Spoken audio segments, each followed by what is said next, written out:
8 kilometre, हाँ 20 kilometre. French revolution में हम कागज पे पढ़ रहे थे कि फ्रेंच रिवॉल्यूशन के, क्योंकि ये एक बहुत बड़ा काम था, एक बहुत बड़ा कांड था फ्रेंच रिवॉल्यूशन, जिसने कि पूरी दुनिया को बदल करके रख दिया, पूरी दुनिया के सोच विचार को बदल के रख दिया, लोगों के खास तौर पे अन्याय के विरुद्ध लड़ने का तरीका बदल के रख दिया। एंड यूं कहें तो this was an incident which taught the whole world lots of things about the movement, about the fight, about the struggle. तो अब यहाँ पे एक प्रमुख कारण आता है जिसका नाम है पॉलिटिकल काउज। ठीक है, हम लोग सोशल काउज है, इकोनॉमिकल काउज है, बहुत सारे काउज हैं, and here this is the one political cause. क्योंकि कोई भी जो बड़ा इंसिडेंट होता है उसमें कभी भी एक काउज हो ही नहीं सकता है, क्योंकि केवल एक कारण की वजह से कोई बहुत बड़ी फ्रेंच रिवॉल्यूशन जैसी खास तौर पे बड़ी घटना हो नहीं सकती है। खास अगर हम अपने भारत की भी फर्स्ट फ्रीडम मूवमेंट का भी अगर हम जिक्र करें तो उसके भी बहुत सारे कारण हैं, वो हम आगे चर्चा करेंगे। लेकिन यहाँ पे हम फ्रेंच रिवॉल्यूशन में स्टडी कर रहे हैं पॉलिटिकल काउज। तो वहां पे जब ये फ्रेंच रिवॉल्यूशन हुआ था तो उस समय लुईस 16 जो थे वो राजा बने थे, पर दुर्भाग्य की बात ऐसा था कि लुईस 16 जब राजा बने तो बेचारे को क्या मिला सौगात में, तो खाली खजाना। क्यों मिला भाई? क्योंकि उनसे पूर्व के जितने भी राजा थे इतने ज्यादा लड़ाइयां किए थे वो लोग कि उनको खजाना ही खाली मिला। क्योंकि लड़ाई में जान और माल दोनों का नुकसान होता है, either you are in a winning team और लॉसिंग टीम। अब चाहे जीते या हारे जान माल का नुकसान तो होता है। तो लुईस 16 जब राजा बनते हैं तो इनको खजाना खाली मिलता है। अब खजाना भरने के लिए ये क्या किए, गलत तरीका अपना लिया, यानी अंधाधुंध टैक्स लगाना शुरू कर दी। एक तो जनता पे दुतरफा मार था कि एक तरफ तो सरकार टैक्स लगाती थी, सरकार टैक्स लेती थी, और दूसरे तरफ तिथि जैसे कुछ ऐसे टैक्स थे जो आप कल की क्लास में पढ़े होंगे कि तिथि जैसे कुछ ऐसे टैक्स थे जो कि चर्च लगाती थी। यानी अब एक तरफ तो सरकार टैक्स ले रही है, दूसरी तरफ चर्च टैक्स ले रही है। तो वैसी परिस्थिति में आम जनता मरे नहीं तो क्या करे, तो वो एक पॉलिटिकल काउज में से ये कहा जाता है। और ये पावर में कब आते हैं तो 1774। याद रखने वाली बात है कि लुईस 16 राजा कब बने, 1774, and he found empty treasure, मतलब खजाना खाली मिला। आगे आइए, लॉन्ग इयर्स ऑफ वॉर, जो बातें बता दिए, लंबा लड़ाई चलता है, had the joint financial resources of the France, और जिसका परिणाम होता है कि फ्रांस का जो फाइनेंशियल रिसोर्स है भैया वो पूरे तरह से हो जाता है चौपट।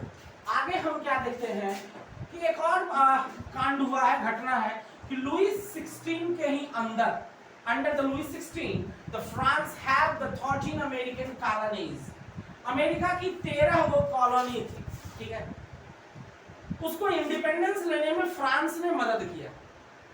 अब बात वही हो गया कि दूसरे के फटे में टांग ना और अपने सर खुद दीवार में मार लेना, बड़ा बड़ा हाल हो गया किसका, फ्रांस का। इन्होंने अमेरिका की मदद की। हालांकि अमेरिका और फ्रांस की पुरानी बहुत अच्छी गहरी दोस्ती रही है, इसी वजह से तो स्टैच्यू ऑफ लिबर्टी जो अमेरिका की एक विश्व उसकी जो सबसे बड़ी एक धरोहर है वो भी फ्रांस ने उसे गिफ्ट किया है। शायद आप लोग को पता हो, अगर नहीं हो तो होना चाहिए। और 13 कॉलोनीज को जो है इंडिपेंडेंस यानी उनकी स्वतंत्रता प्राप्त करने में मदद की। और उनके कॉलोनी नेमी जो थे वो कौन थे भाई, ब्रिटेन। उस समय सबका जो गुरु था, उस समय सबका जो दुश्मन था वो ब्रिटेन ही था। और उसने क्या किया, 1 बिलियन लिवर्स टू द डेब्ट, कर्ज बढ़ा दिया। अब तुमको इतना पैसा देना होगा, काहे, 13 कॉलोनीज को तुमने आजादी दिलवाई, तब उसके परिणाम स्वरूप तुमको क्या करना होगा, तो भैया हर्जाना देना होगा, कंपनसेशन देना होगा। और ये कंपनसेशन का बोझ किस पे पड़ा, ये कंपनसेशन का बोझ फ्रांस पे पड़ा। न एक तो खजाना खाली, मतलब एक तो पहले से ही स्थिति खराब है फ्रांस का, और ऊपर से और ज्यादा डेब्ट हो गया, तो बेचारा फ्रांस की स्थिति बहुत ज्यादा बदतर हो गई। उसके बाद देखते हैं अगला है, an extravagant court at the immense palace of Versailles is also cost a lot।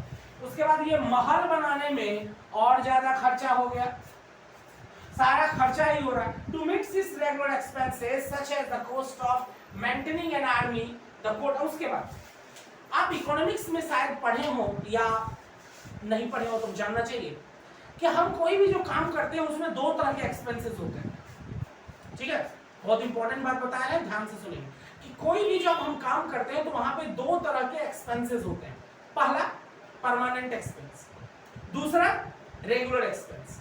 कैसे समझिए, मान लीजिए ये क्लास चल रहा है तो इसमें जिस भी माध्यम, ऑफ कोर्स कैमरा होगा, ऑफ कोर्स ये माइक सिस्टम होगा, ये व्हाइट बोर्ड होगा, या फैन होगा, या एसी होगा, तो इन सब चीजों को खरीदा गया होगा, इस पे खर्चा लगे, तो ये क्या कहलाए? Permanent expense. क्यों? क्योंकि ये व्हाइट बोर्ड बन गया तो रोज नहीं बनेगा। लेकिन एक होता है रेगुलर एक्सपेंस, यानी बहुत कम समय पे या जल्द जल्द खत्म होने वाला चीज, उसको हम लोग कहते हैं रेगुलर एक्सपेंस। जैसे इसमें स्याही तो रोज लगा है, बिजली बिल तो रोज लगा, जैसे कुछ चीजें होती है जो कि हमें रोज रेगुलर लेवल पे, अब पानी आ रहा है पीने के लिए तो रोज एक्सपेंसेस होगा। जैसे तो आप मान लीजिए कि इनको मेंटेन करने के लिए, किसको मेंटेन करने के लिए? आर्मी को मेंटेन करने के लिए, कोर्ट को मेंटेन करने के लिए, है रनिंग गवर्नमेंट ऑफिसेस को मेंटेन करना, यूनिवर्सिटी, स्टेट, इन सब को मेंटेन करने के लिए फाइनली क्या करना पड़ा? टैक्स को बढ़ा दिया। यानी इन सभी चीजों को मेंटेन करने के लिए, मैनेज करने के लिए सरकार ने क्या किया?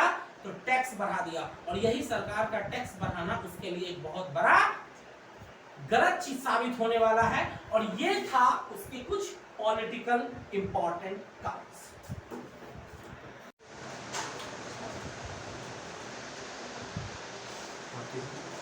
और इस सेक्शन की सबसे बड़ी बात अगर हम करें तो दिस क्लास वाज एजुकेटेड। ये जो क्लास था, ये सेक्शन था, यानी मिडिल क्लास वाले जो थे वो एजुकेटेड थे। और इनका बिलीव किस चीज में था? he believed that no group in society should be privileged by birth। और इनका मानना ये था कि किसी को भी जन्म के आधार पे नहीं बल्कि उसके कर्म के आधार पर सुविधा मिलनी चाहिए। क्योंकि हम देखते हैं कि हमारे ज्यादातर समाज के सेक्शंस में, चाहे वो हम इंडिया में देखें या फ्रांस में देखें या कहीं का भी उदाहरण देखें, तो बहुत ज्यादा पहले के समय में ज्यादातर लोगों को जो सुविधाएं दी जाती थी वो उनके जन्म के आधार पर दिया जाता था। हालांकि हमारे देश में पहले कर्म के आधार पर ही दिया जाता था। कर्म प्रधान विश्व करी राखा, जो जस कर रही सो सफल चाखा।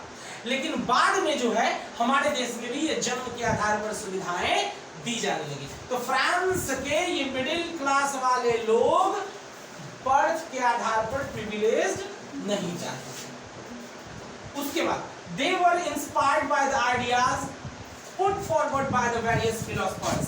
और ये जो है फिलोसफर्स के, दार्शनिकों के सिद्धांतों पे बड़ा चलते थे, उनके सिद्धांतों को बड़ा मानते थे। एक्चुअली सोसाइटी में, देश में फिलोसफर्स होते ही इसलिए हैं क्योंकि वो एक सही रास्ता बताते हैं। They taught us how to go on a proper way and get a success। This is the main work of the philosophers। ये लोग philosophers को बहुत ज़्यादा मानते थे and became a matter of talk intensively for these classes in। अच्छा, और इन लोगों का जो खास तौर पे जो बात करने का जो अड्डा होता था, मीटिंग पॉइंट होता था, वो कहाँ होता था? सैलून्स में, कॉफी हाउसेज में, हैं, and spread among the people the through the books। और वो बाकी किताबों के माध्यम से बांटा करते थे। हालांकि आज भी हमारे भी देश में, अपने देश भारत में भी जो सबसे ज्यादा जो किसी चीज का जो टॉपिक जो होता है वो ऑफकोर्स वो सैलून्स, टी स्टॉल जैसे छोटे छोटे जगहों पर ही ज्यादा चर्चाएं होती है। और वही चीज हम देखते हैं फ्रांस में भी कि यहाँ पे भी सैलून और कॉफी हाउसेज में होता है। एंड द अमेरिकन कॉन्स्टिट्यूशन खास तौर पे इनको बहुत ज्यादा इंस्पायर किया। American constitution and its guarantee of individual rights, ये point, guarantee of individual rights, ठीक है, was an important example for political thinkers in France।